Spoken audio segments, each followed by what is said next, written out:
Now, David, you're going to stay on the American theme here with Texas, but we're looking at what's taking place in libraries. Yes, and this falls into the lesser magistrates issue that Mark mentioned a wee while ago, and obviously comes from his home state. Texas is cutting ties with the American Library Association over accusations of the group's Marxist ideology.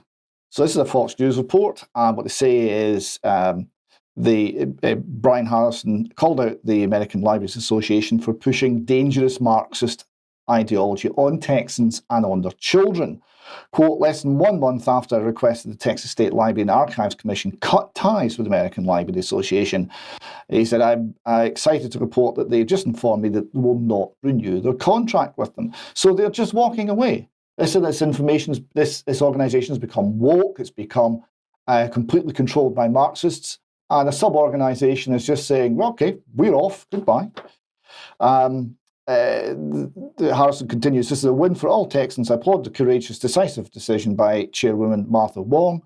Texas should be leading the fight against dangerous Marxist ideology, not subsidising it. This is a very good point. Now, he continues to talk about the American Libraries Association, headed by Ms. Drabinski. He says, if Ms. Drabinski wants to push socialism and Marxist ideology, she can do it in her own dime. I'm fed up with overtaxed Texans being forced to fund government tyranny and the indoctrination of their children. Now, of course, this is happening in Britain too. The tyranny and the indoctrination of our children is being funded by our taxes. Unfortunately, we're not all Texans and we can't necessarily walk away, but we have a huge reason to complain, to object, and to say no. Harrison describes Drabinski as a self-proclaimed Marxist lesbian, member of the Democratic Socialists of America. He said taxpayer-funded indoctrination has no place in Texas. Yet Ms. Drabinski has promised to radicalise the American Libraries Association to advance a public agenda that puts the organisation for justice at the centre of library work. Now, this is true. We have here a little quote from Ms. Drabinski and a picture of her, in case you need to know what she looks like. And she says libraries need to be a site of socialist organising. Now, there was a conference over the weekend called Socialism 2023. It ran from September the 1st to the 4th. And there was a spy in the camp, a non-socialist, taking notes. So when Emily Drabinski showed up, this is what she said. And she said, hello, I'm Emily, I'm a librarian. There was much applause because they all knew who she was. I just want to thank you for bringing up libraries and classroom libraries, but also school libraries of all kinds, public libraries and higher education libraries who've been under attack in similar ways. I think your point that public education needs to be a site of socialist organising, I think libraries really do too. I haven't seen that work in libraries, but I think there's a real opportunity here to connect with what's happening in public education, with what's happening in libraries. We also need some help with libraries. We need to be on the agenda of socialist organising. So she's admitting that they've already captured the schools, and she wants to capture the libraries too. I would encourage people to go and find Socialism 2023. The programme, it's all on YouTube, and there's some very interesting things, including there's one attempt at a Sunday school. So we've got evangelical black gospel singing, but without God, because obviously God has no place in socialism. And also an item on fighting for our lives, which is about, amongst other things, abortion, ironically enough. So a couple of quick stills from the event. So you see here, it's not huge and it's not very well attended. I think that's a data point. The second thing to note is the very strict masking policy. You see here the top table's all masked. In fact, the crowd's all masked. Only the speakers were allowed to temporarily remove their masks in order to speak. But if you were asking a question from the floor, you had to keep your mask on. So masks are about ideological compliance. They're not about anything else. And here we see one of the speakers who's got a T-shirt that reads, "Fund abortion, not the police." The abolition of funding for the police was a major part of this. Now, we've got a little clip for you to give you an idea of this nature of what socialism is in 2023. Many socialists out there will be appalled. This is Mary Bowman, who is a nurse. and create community-based safety measures to defend our clinics. We must defund, disarm, and dismantle the police, abolishing that institution and the prison industrial complex. We must keep fighting for medication, abortion, and contraception to be made available without a prescription, and for all healthcare professionals to be able to provide abortion care within their scope of practice.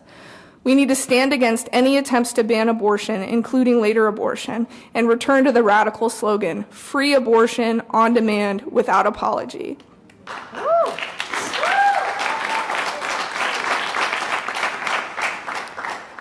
We will not capitulate to spineless Democrats who allow abortion restrictions and bans as a compromise with the right.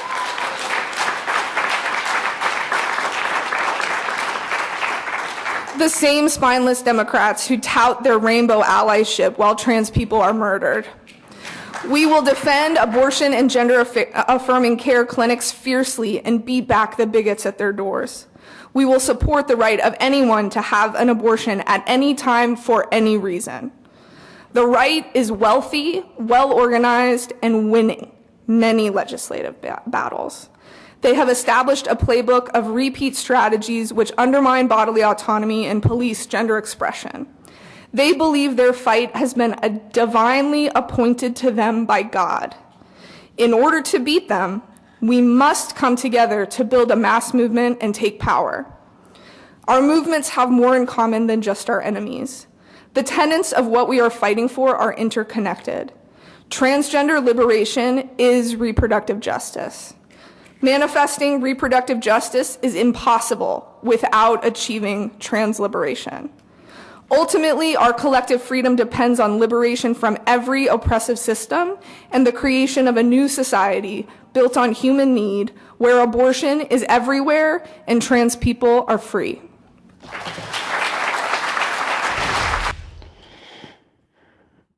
So abortion has to be everywhere in the new socialist utopia, not any longer safe, legal, and rare. Everywhere there must be mass killing. This is, I say, Mary Bowman. We've got here a couple of slides that give her CV, which those who wish to read it can pause on. And she was asked, what's it like being an abortion provider? She said, being an abortion provider, when it's just me and the other person, is magical. It's wonderful to be an abortion provider when I just get to do my job. My movement is the vast network of people who want to protect me so I can get on and do my job and protect my patients so they can get healthcare safely without their lives being put in risk. I want abortion to be the freedom and revelation of someone's life. So you see this almost mystical aspect of abortion. This is quite concerning. And finally on this, we've got her Twitter page where she says she's Dr. Mary K. Bowman, they, them, obviously, nurse practitioner, abortion and trans rights provider, activist, abolitionist of the police, that is, speck of star stuff in an infinite multiverse. And although you might think that's silly, that is actually basically a confession of faith. This is what they believe. It is the official scientific dogma. It is insane. And it's one of the many things in this movement that is. Final word on this. There was generally an air of desperation about that conference of we're losing, even though they've captured all of the institutions, they know they're losing the arguments. Yeah, David, terrific. Thank you for delivering that. We need to know. Now, let's go back to you.